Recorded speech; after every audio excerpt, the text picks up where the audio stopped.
Salve, salve, galera do segundo ano. Estamos aqui mais uma vez.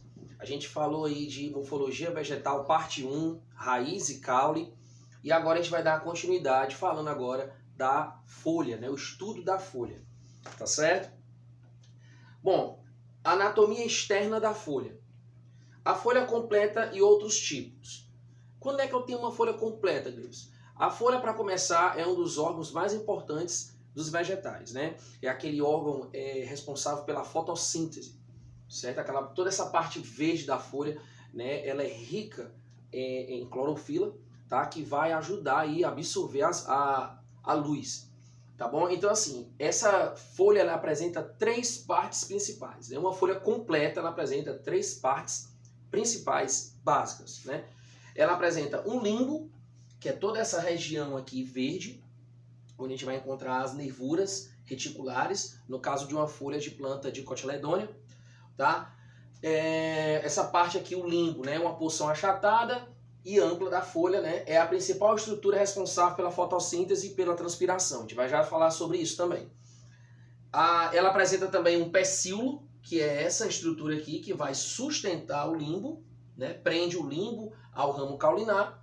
E ela apresenta também uma bainha, que é essa porção mais larga aqui do pecíolo, né? Uma porção alargada do pecíolo, certo? Algumas folhas completas apresentam uma estípula, certo? Que pode desenvolver aqui, né, uma nova folha, certo? E algumas folhas elas não apresentam certas estruturas, daí são ditas folhas incompletas, tá bom? No limbo da folha a gente tem essa parte aqui que vai afinando do limbo, né? Cada vez mais fina, chegando nas pontas. A gente chama isso aqui de lâmina foliar, tá certo? As nervuras que a gente pode encontrar em folhas de cotiledôneos, como eu falei agora há pouco, a gente tem nervuras reticulares. O que é uma nervura reticular, certo? É quando eu tenho uma nervura principal, que é essa do meio, que corta o limbo ao meio, e dela partem nervuras secundárias ou nervuras laterais, tá? Então as folhas de plantas dicotiledôneas, elas apresentam essas características aqui. Tá ok? Bom, a folha completa, como eu falei, apresenta limbo, pecíolo e bainha. E as folhas incompletas, elas faltam algumas dessas estruturas. Como, por exemplo, essa folha aqui, que ela apresenta limbo, ela apresenta pecíolo, mas ela não apresenta bainha, né? Então, o pecíolo, ele é acoplado diretamente ao caule, tá? Eu tenho aqui, no caso, uma folha, né, com ócrea, né? É uma folha que ela acaba meio que se enrolando no próprio caule e daqui parte, né, uma folha. Folhas invaginantes, elas vão adentrando aqui, ó, saindo, né, nas laterais do caule. E eu tenho uma folha séssil, né, que é uma folha que não apresenta nem pecíolo e nem bainha, ou seja, o limbo ele é acoplado diretamente no caule. Então a gente tem vários tipos de folhas aqui, tá? Bom, folhas compostas. A folha composta é aquela que é dividida em folíolos. Então, cada folhinha dessa pequenininha aqui, ó, é um folíolo. Então, eu tenho a folha toda cheia de folíolos, eu digo que ela é a folha composta, certo? Ou seja, eu não vou falar que apenas um folíolo desse é uma folha, não. Então, a folha composta é aquela que é formada por vários folíolos, né? Eu posso ter a folha composta imparipenada e a folha composta paripenada. Gleison, o que é que significa esses nomes, né? Botânica tem muito nome difícil. A folha composta imparipenada é aquela que termina com um folíolo aqui na ponta. E a folha composta paripenada é aquela que apresenta dois folíolos. Ela termina com dois folíolos aqui na sua extremidade, na sua ponta, né? A gente apresenta folhas também digitadas, né?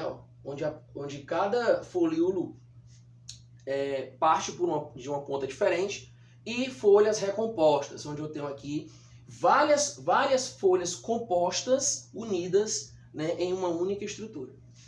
A gente também tem casos de folhas trifoliadas. O que é um caso trifoliado, Deus? É quando eu tenho aqui, né, 3 folhas presas em um único ramo aqui, tá bom? E esse ramo é chamado raquis. Bom, quanto à disposição, né, a sua formação aqui também, a gente tem folhas pinnadas, né, uma forma de ponta aqui, folhas reticuladas né? Você apresenta aqui que você observa aqui que as nervuras aqui, ó, são todas reticuladas. Folha palmada, né? Ela lembra aqui um palmo, né? Folha com 3 veias principais, ou seja, não chega a ser uma nervura. A gente chama de veias porque passa uma para cá, outra para cá e outra para cá. E a folha paralela ou paralelinérvia, que é aquela folha que apresenta nervuras paralelas, né? Como é o caso aqui da folha do milho, por exemplo. Né? Essa folha aqui, inclusive, pessoal, ela é folha encontrada em plantas monocotiledôneas, tá bom? Bom, quanto à disposição aqui do limbo, né? As bordas, a gente tem aqui o limbo liso, tá? O limbo aculeado. Gleus, o que é que significa aculeado? Lembra espinhos, tá? Então, quando você passa a mão em limbo assim, você pode se furar. Limbos cerrados, né? Ó, parece um serrote, certo? Nesse caso aqui é o crenado, tá ok? E esse aqui é o dentado ou denteado, né? Que lembra dentes. Então, a gente tem várias formas aqui de disposição de limbos, né? Ou bordas, tá bom? Então, realmente existem inúmeros tipos de folhas, né? Com certeza. Então é muita folha aí para a gente sair catando e estudando. Bom, funções da folha. A gente sabe que a folha é responsável pela fotossíntese, né? Vou já mostrar aqui para vocês. Mas existem também 2 outras funções importantíssimas desse órgão vegetal, que são a transpiração e a respiração. Então as 3 funções da folha são fotossíntese, respiração e transpiração. Na fotossíntese, a folha ela absorve o gás carbônico pelo limbo, né? E através da raiz ela consegue obter a água que está contida no solo, certo? Então a gente tem aí água mais gás carbônico, tá? Na presença de luz, forma C6H12O6, que é a glicose, né? Mais O2, né? Que vai para a atmosfera, no caso, para nós, seres, né? Que precisamos de oxigênio. Então, peraí, deixa eu ver se eu entendi. A fotossíntese, a água ela entra pela raiz, tá certo? Ela é absorvida lá pelos pelos da zona pilífera.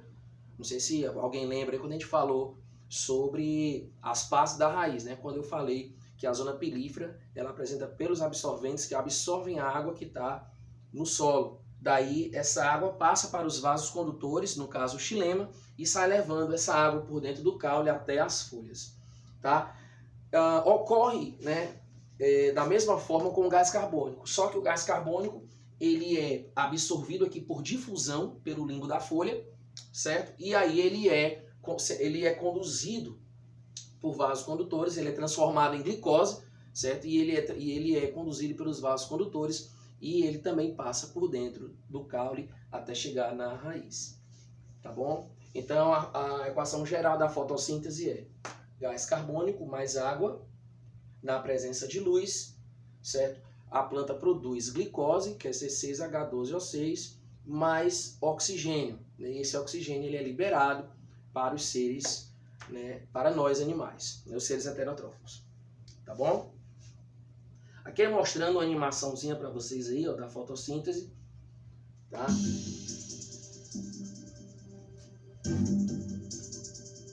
Uma energia luminosa sendo captada pelas folhas. Água e sais minerais dos lençóis freáticos, né, são absorvidos aqui pelos pelos da zona pilífera da raiz. O gás carbônico é absorvido pelo limbo da folha.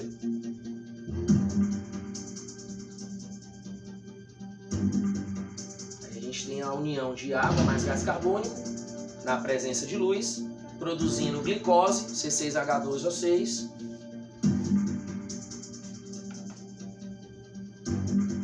e a planta libera O2, né, para a atmosfera. Olha só que interessante, né? Isso está acontecendo todo o tempo, está acontecendo todo o tempo, tá? Lembre-se que a planta ela está realizando fotossíntese tanto de manhã como à noite, certo? Deus, como é que a planta realiza fotossíntese à noite se não tem a luz solar? A fotossíntese ela também acontece ela pode ser artificial, ou seja, uma plantinha dentro de casa, ela acaba absorvendo a luz artificial e realizando fotossíntese, tá? Note que na fotossíntese o gás carbônico entra e o oxigênio sai. Na transpiração, a planta ela libera água. Então, assim, em dias muito quentes, né, o limbo de uma planta, num sol, por exemplo, muito quente, ela pode acabar liberando gotículas, né, de água, ou seja, a planta está perdendo água por transpiração. A gente vai ver isso aí lá na frente, na parte de fisiologia vegetal, quando eu for falar para vocês sobre os estômatos, tá ok? E na respiração é exatamente o oposto da fotossíntese. Se na fotossíntese a planta absorve gás carbônico e libera oxigênio, na respiração é o contrário. A planta absorve o oxigênio e libera gás carbônico. É tanto, né, Deus, que tem casos de você ter uma planta em casa e às vezes está tudo num quarto todo fechado, sem nenhum foco luminoso, nada luminoso, e você dormir próximo de uma planta, né, você pode acabar inalando o gás carbônico que ela vai estar liberando, certo, aqui no processo de respiração, né, o que esse gás carbônico acaba sendo meio que prejudicial, né, para você. Beleza? Então essas são as 3 funções da folha da planta. Note que nas 3 funções a folha ela participa. Ela participa tanto na fotossíntese, certo? Ela é verde graças à clorofila, ao pigmento verde da folha, que vai ser importante aqui no processo fotossintético. Na transpiração, né, o limbo acaba liberando gotículas de água, certo? A planta vai perder água, né? E na respiração é através do limbo, certo, que a planta absorve o oxigênio e libera o gás carbônico. Tranquilo? Bom, adaptações especiais das folhas. Adaptações morfológicas especiais permitem às folhas desempenhar novas funções. Então, que adaptações seriam essas, Gleison? Primeira delas, gavinhas. Tá? O que é uma gavinha? Né? Tem função de prender a planta a um suporte. Por exemplo, o pé de ervilha. Note que o pé de ervilha, a folha do pé de ervilha cria essa adaptação morfológica, ó, que serve para prender o pezinho de ervilha em outras estruturas. Ó. Então serve como suporte para essa planta. Brácteas, né? As brácteas são folhas, né, sempre presentes à base das flores, tá? Podem ser coloridas, atuando como estruturas de atração para insetos e pássaros. Ou seja, a bráctea, né, é uma folha modificada, né, que lembra uma flor. Você olha assim para ela, pensa que é uma flor, mas na realidade é uma folha modificada, né, que acaba atraindo agentes polinizadores. Né? E uma outra modificação aqui, uma adaptação especial das folhas, é as folhas de plantas carnívoras. Né? Muita gente pergunta assim, Gleios, a planta carnívora, ela se alimenta mesmo de insetos? Pessoal, todas as plantas, elas realizam fotossíntese. Então, todas as plantas, elas produzem o seu próprio alimento, que é a glicose. Um caso aqui de uma planta com adaptação como essa daqui, tá? Uma planta carnívora, ela apresenta uma mucosa, uma estrutura cheia de enzimas, que o inseto acaba sendo digerido ali, tá? Ela vai se alimentar do inseto? Ela vai se alimentar porque o inseto vai ser digerido ali, mas ela não necessariamente, né, vai morrer, certo? Se não comer insetos aqui não, ela vai produzir fotossíntese normalmente, tá bom? Então isso aqui acontece com algumas folhas da Drosera e da Dionaea, certo? A gente vai ver aqui um vídeo aqui, ó. Olha só o que ela faz aí com o inseto. Note que o inseto pousa em cima dela, né? Fica preso nessas estruturas aqui. E aí ele não consegue mais sair, ó.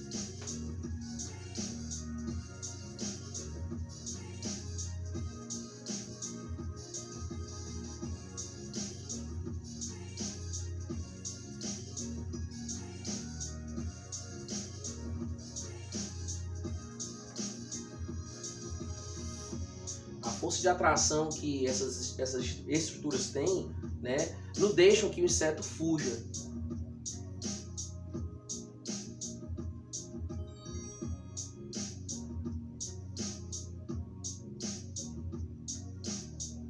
Interessante, né? Olha só aí, ó.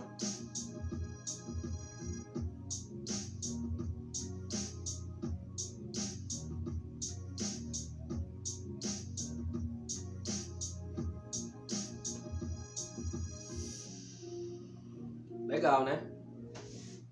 Bom, anatomia interna da folha. Vamos agora falar como é que é por dentro da folha.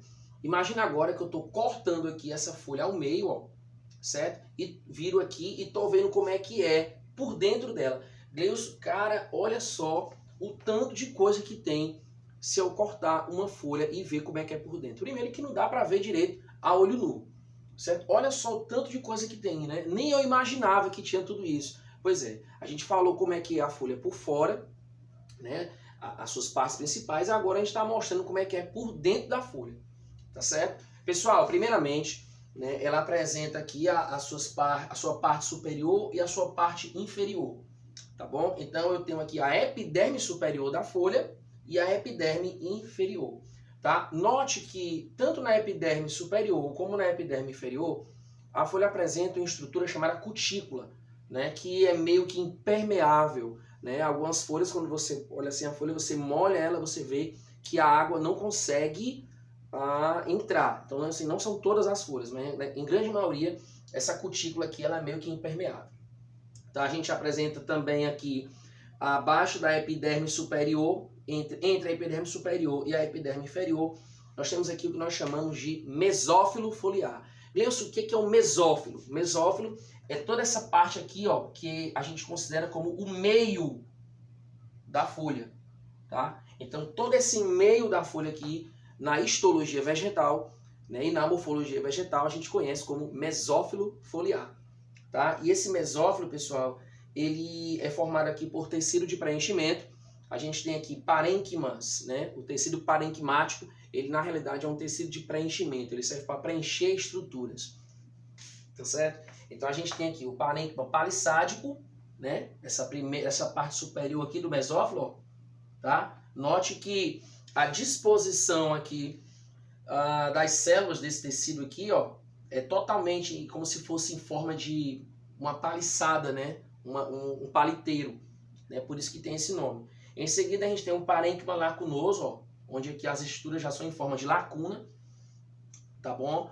A gente tem também aqui vasos condutores, ó, que passam aqui por dentro aqui da folha, ó, o xilema e o floema, e estruturas que vão realizar a transpiração da folha, que são exatamente os estômatos, tá? Aqui é um estômato. Gleilson, o que é um estômato? É um poro, que é um poro microscópico, que é encontrado no limbo da folha. Então, em dias muito quentes, quando as plantas perdem mais água, os estômatos eles abrem mais rapidamente, tá? A gente vai falar isso aí lá na fisiologia vegetal. Tranquilo? Gleilson, massa, né? Tudo isso aí tem na folha. Bom, a folha é totalmente revestida por epiderme, camada celular que